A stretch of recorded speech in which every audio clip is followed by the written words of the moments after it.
What year did you get to the mission field? It was the last day of January of 1988. 1988. My wife was pregnant. 3 months before we left, we sent out a letter. We had about 30% of our support by that time to be able to go to Brazil. And we sent out a letter and said, we've got a unique opportunity here. My wife is pregnant, and she's going to give birth in about 3 or 4 months. And if we could go now and have our second child there, we could just go as tourists because we're not going to be able to speak to hardly anybody anyway. And then once we have a child that's Brazilian, the process of getting our visas would be very, very simple. Really? Yes, and it was. Instead of having a whole, a list of 10 documents to give to get a visa, we were able to. God gave us wisdom to be able to go. And once our second child was born, I just filled out a 2 or 3 page application, and the main thing they wanted to know was whether I was going to take care of this child or not, and to sign my name on it, other than just the regular. And that was it. And so that's amazing. Yeah, God really does have ways of doing things, that are His and are unique. And amazing. When we seek for them, we'll find them. That's awesome. And so your last 2 children were born in Brazil.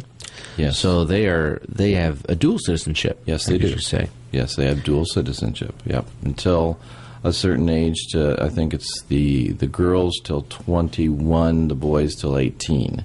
Wow. Because they do have mandatory military service in Brazil. Usually, the missionary kids will come back. The boys will come back when they're 18 and for schooling here, and then the girls have a little more time before they'd have to come back. So. How long did it take you to learn the language? Obviously, Portuguese is a language in Brazil. How long did it take you to learn that? Well. It was tough. I was 30 when I learned the language, which isn't that old, but still it wasn't easy. And it took really to be able to speak at all or help anybody with the help of a study or something, a fill-in-the-blank study.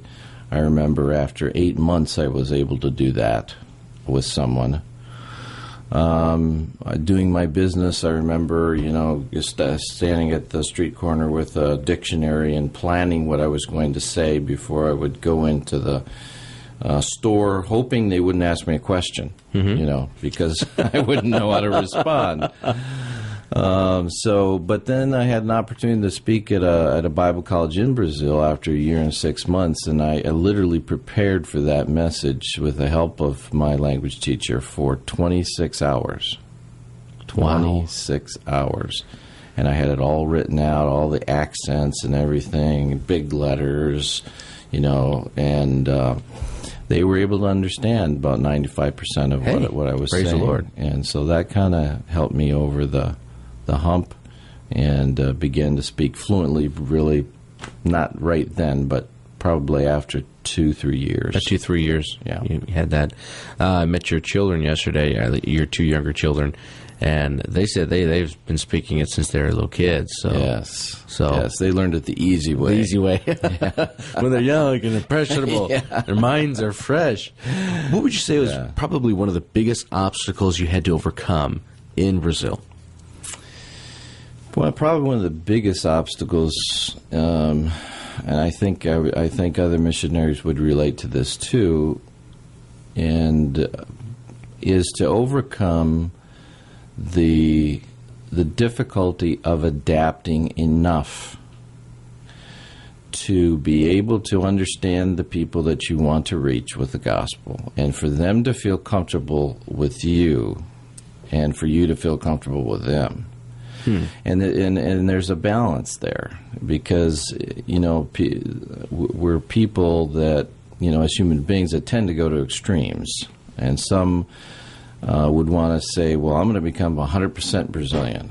Well, the Brazilians know you're not, right, and so they don't want you to be false.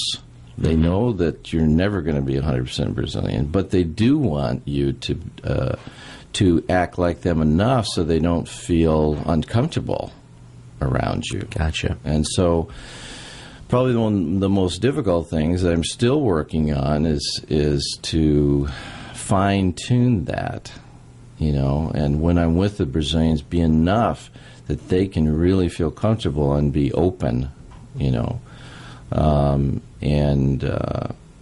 share their heart, whether they be a person who needs Christ still or a person who already is saved, but needs to learn about the Christian life and how to serve God. And that's what we do mostly in our ministry now. What's the predominant religion in Brazil?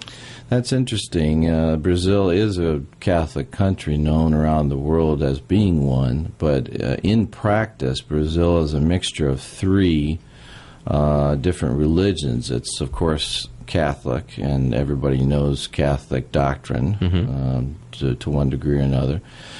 And there's a very strong spiritism there, and in various forms, African, demon worship, in all kinds of forms. So, and everybody's aware of those beliefs as well.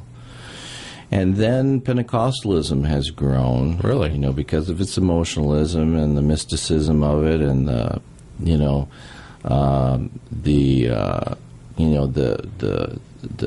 demonic powers that are at work. They literally have a space in their services for demons to speak through people, and they give them a microphone. Oh yeah, it's like really, yeah, it's the demon hour, yeah, literally they do. They use amazing. That, to try to convince the people that God's with us, and we have God's power and all this stuff. So when you work with a person, you've got this mixture of these three belief systems together, and so it's very, very important. And one of the foundational intensive evangelism that we do with people is, first we gather anyone that we can get together that's interested in all, and we go through a weekend of like 15 to 20 hours where we cover the gospel from Genesis through the New Testament. And it's key because here in the United States, time is money. The concept of time in Brazil is very different. Time means you care. And coming from a background of strong soul winning and things like that, one problem I always had, and a missionary just last week was sharing this with me, I'm getting people saved and I'm getting them into church, but then I'm losing them in a couple of years. They're gone. Yeah. Or I'm having people make professions of faith, but I can't get them into church. And something phenomenal ever since we've, through the difficulties and learning process there in Brazil, began to do this as a foundational thing. And then later as a training tool, because they take this same presentation visually in 100 visuals and they go to their friends with it.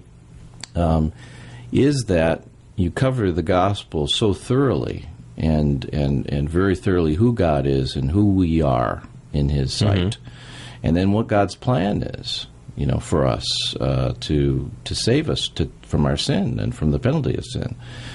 That when after you spend 15 or 20 hours with a Brazilian person in a Latin culture, and they make a true decision, they realize their concept of salvation doesn't fit with what the Bible preaches, and they've seen it from Genesis through the New Testament, and you spent more time with them about their soul than any other person in their life. And so when they make a genuine decision, which is usually about 70% roughly of people that go through that for those 15 to 20 hours, they stay. They just automatically integrate. Wow. Just as natural as right after the study, the next service, they're there. Amazing. I mean, and this is in percentages of 80, 90%. Amazing. And that's just phenomenal. I mean, so, we've sought God's wisdom on these things, and God has really given it. Wow. And so that's been exciting. That's wonderful.